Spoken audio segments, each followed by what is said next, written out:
तो दोस्तों आज हम फिर से आपके लिए लेकर आए हैं देश दुनिया की सभी ताजा बड़ी खबरें फटाफट एक एक करके विस्तार से आपको बताएंगे। तो वीडियो को अंत तक जरूर देखें। अगर आप भी मानते हैं कि कोरोना को रोकने में मोदी सरकार पूर्णतः विफल हुई है तो वीडियो को दिल से लाइक करके अपना समर्थन जरूर दर्ज करें। जी दोस्तों, पहली बड़ी खबर जो आपको बताने वाले हैं कि चीन से डरी मोदी सरकार, प्रधानमंत्री कार्यालय ने आदेश किया जारी, कहा चीन के खिलाफ कम बयानबाजी करें भाजपा नेता। जी दोस्तों, ये किस तरह से चीन से डर गई है मोदी सरकार, इसी बीच अगली बड़ी खबर में आपको बताएंगे कि AIMIM ने डॉक्टर कफील खान की रिहाई की मोदी सरकार से और योगी सरकार से मांग। जी दोस्तों, क्या असदुद्दीन ओवैसी की पार्टी ने डॉक्टर कफील खान के लिए मांग की है, आपको विस्तार से इस वीडियो में बताएंगे। इसी बीच अगली बड़ी खबर में आपको बताएंगे कि राजस्थान में सचिन पायलट समेत कांग्रेस के बागी विधायकों के खिलाफ कांग्रेसी राजस्थान ने कार्रवाई करी शुरू।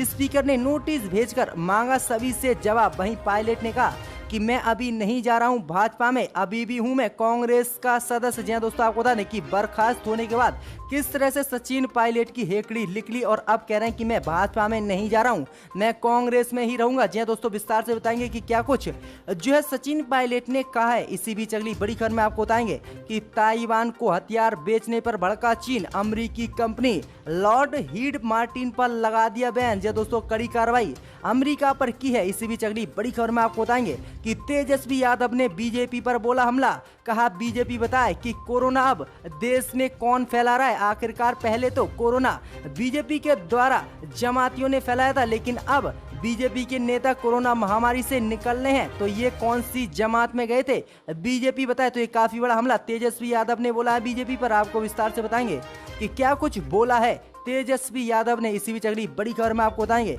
कि चीन को अमेरिकी राष्ट्रपति डोनाल्ड ट्रंप ने लगाई फटकार, बोले दुनिया भर में कोरोना फैलाने के लिए चीन है जिम्मेदार, शी जिनपिंग से बात करने का कोई मतलब नहीं। जी दोस्तों, ये काफी बड़ी फटकार चीन को डोनाल्ड ट्रंप ने लगाई है, विस्तार से आपको बताएंगे। इसी बीच अगली बड़ी खबर में आपको बताएंगे कि 2 रुपये प्रति किलो की दर से खरीदा जाएगा गोबर, छत्तीसगढ़ सरकार ने लिया बड़ा फैसला। जी दोस्तों, विस्तार से आपको बताएंगे कि क्या कुछ होगा इस गोबर का।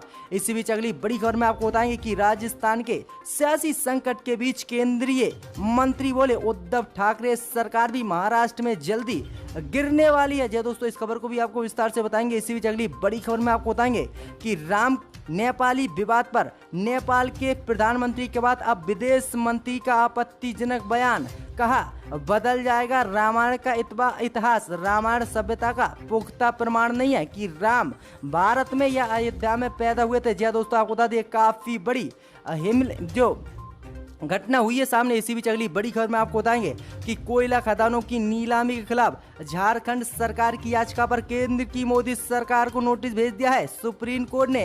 जी ये काफी बड़ा झटका मोदी सरकार को लग सकता है। तो सब खबरों को विस्तार से आपको बताएंगे, तो वीडियो को अंत तक जरूर देखें।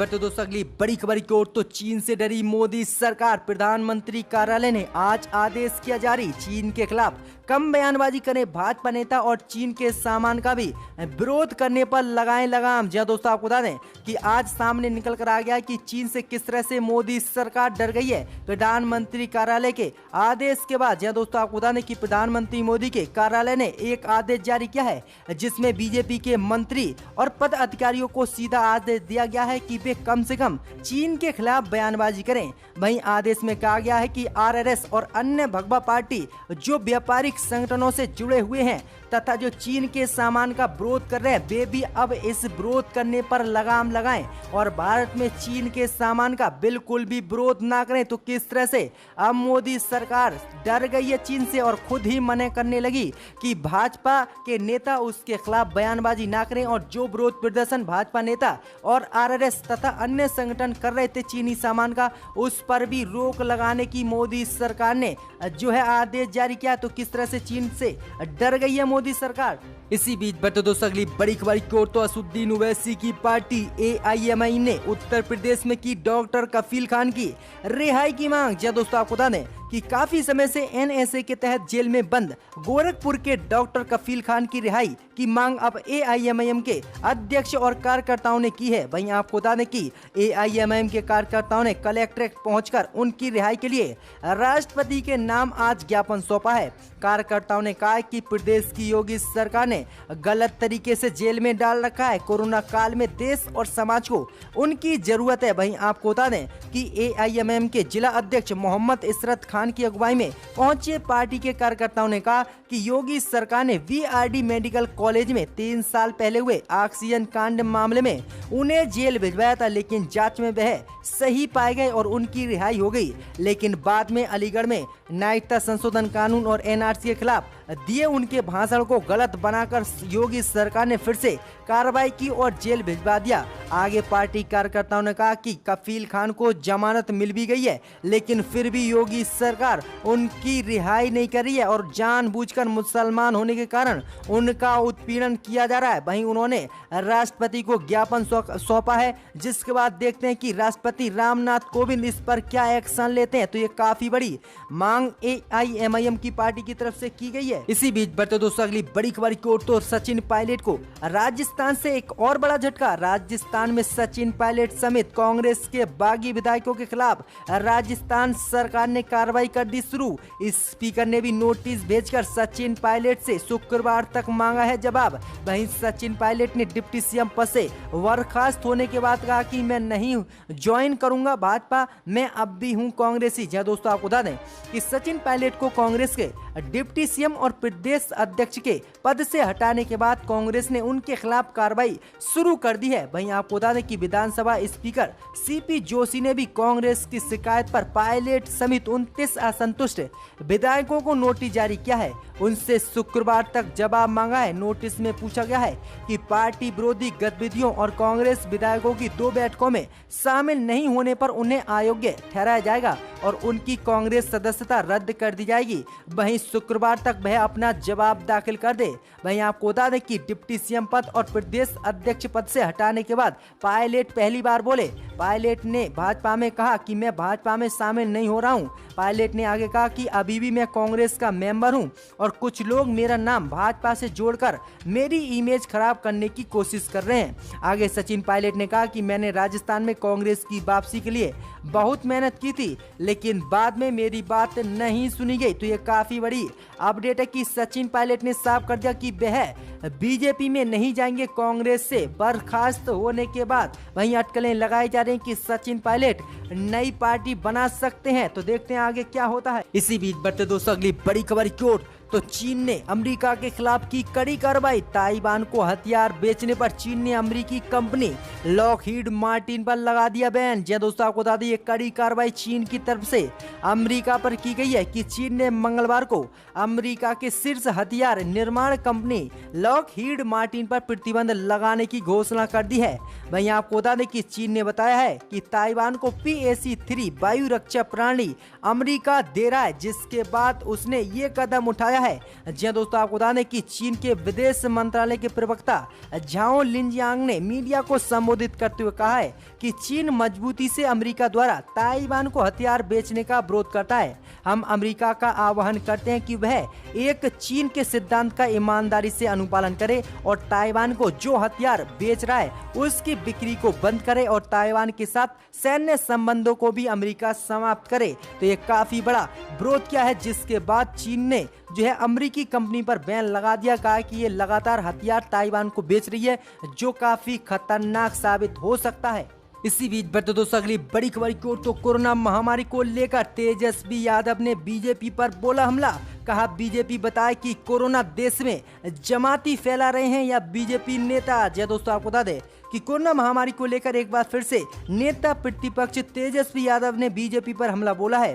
तेजस्वी यादव ने कहा कि बिहार में कोरोना तेजी से फैला है, कई अधिकारी इससे संक्रमित हो गए और सीएम और डिप्टी सीएम हाउस भी इससे नहीं बचा, उसमें भी कोरोना महामारी पहुंच गई। साथ ही उन्होंने कहा कि बीजेपी के तो 75 नेता संक्रमित हो गए, फिर भी जनता को छोड़ बीजेपी वर्चुअल रैली कर दी है। वहीं आरजेडी नेता ने आगे कहा कि बीजेपी बताए कि कोरोना अब कौन फैला रहा है, अब अब जमाती कौन है। जब बीजेपी कहती कि कोरोना महामारी देश में जमातियों ने फैलाई, लेकिन अब बीजेपी नेता कोरोना से संक्रमित हो रहे हैं, तो वो कौन से जमाती हैं? आखिरकार वो तबलीगी जमात में कब शामिल हुए थे, बीजेपी बताए। वहीं उन्होंने कहा कि कोरोना जमातियों ने नहीं बल्कि बीजेपी नेता अब देश में फैला रहे हैं। तो काफी बड़ा हमला बोला है उन्होंने। आगे उन्होंने कहा कि हमने पहले ही कहा था कि जान है तो जहान है, लेकिन चुनाव की चिंता कर रहे बीजेपी नेताओं ने किस तरह से देश को बर्बाद कर दिया और कोरोना महामारी भी नहीं रुकी और प्रधानमंत्री मोदी और अमित शाह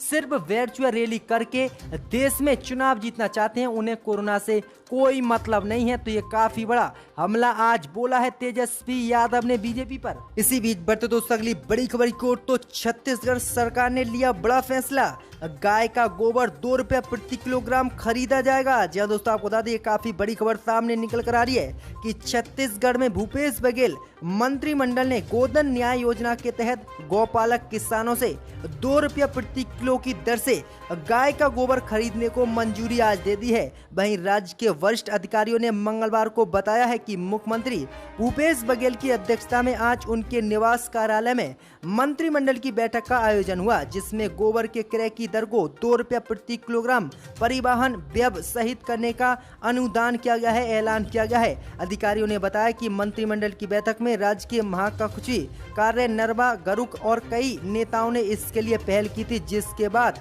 अब इस गोबर का जैविक खाद को बनाया जाएगा और साथ ही ग्रामीण और शहरों में रोजगार के नए अवसर किए जाएंगे और गौपालकों की संख्या को बढ़ाया जाएगा। वहीं ये काफी बड़ा कदम छत्तीसगढ़ सरकार ने उठाया है कि अब छत्तीसगढ़ में जो है गाय का गोबर 2 रुपया प्रति किलो सरकार खरीदेगी। इसी बीच बढ़ते दोस्तों अगली बड़ी खबर की ओर, तो नेपाल के प्रधानमंत्री ओली से 2 कदम आगे निकले विदेश मंत्री, बोले रामायण सभ्यता का पुख्ता प्रमाण नहीं, सब कुछ रामायण में सच नहीं लिखा हुआ है। जहाँ दोस्तों आपको बता दिए काफी बड़ा झटका एक बार फिर से नेपाल के प्रधानमंत्री ने मोदी सरकार को भारत में दिया है। जहाँ दोस्तों आपको बता दें कि भगवान राम और अयोध्या में नेपाल के प्रधानमंत्री केपी शर्मा ओली के बयान का विदेश मंत्री प्रदीप ज्ञानवाली ने बचाव किया है। विदेश मंत्री प्रदीप ने कहा कि रामायण सभ्यता पर अभी भी नेपाल और भारत में अध्ययन चल रहा है और तब तक सिर्फ विश्वास के आधार पर ही हम सभी बातों को मानते आ रहे हैं, लेकिन ये सच सारी बातें नहीं हो सकती।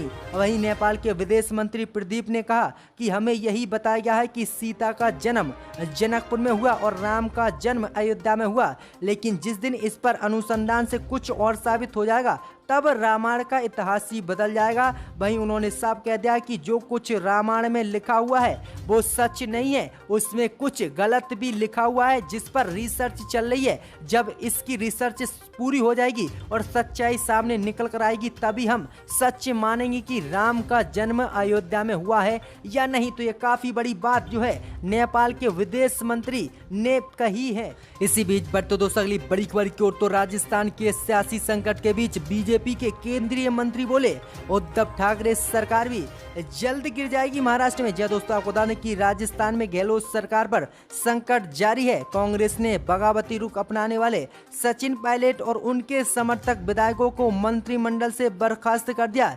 इस बीच आपको बता दें कि राजस्थान में जारी सियासी ड्रामे के बीच बीजेपी के केंद्रीय मंत्री रामदास अठावले ने महाराष्ट्र की उद्धव ठाकरे सरकार को लेकर बड़ा बयान दिया है। उन्होंने दावा करते हुए कहा है कि जल्दी महाराष्ट्र में उद्धव सरकार भी गिर जाएगी। वहीं आपको बता दें ये काफी बड़ी उन्होंने बात कही है, लेकिन आपको बता दें कि महागठबंधन महाराष्ट्र में है और जिसको लेकर लगातार बैठक भी एनसीपी प्रमुख शरद पवार और उद्धव ठाकरे के बीच चल रही है। कहीं बीजेपी लोटस जो अपना ऑपरेशन उसे लागू ना कर दे और बीजेपी की सरकार वहां पर फिर से ना ला दे, तो ये काफी बड़ा झटका जो है इनकी मौतली को वापस लिया जाए, इनको दोबारा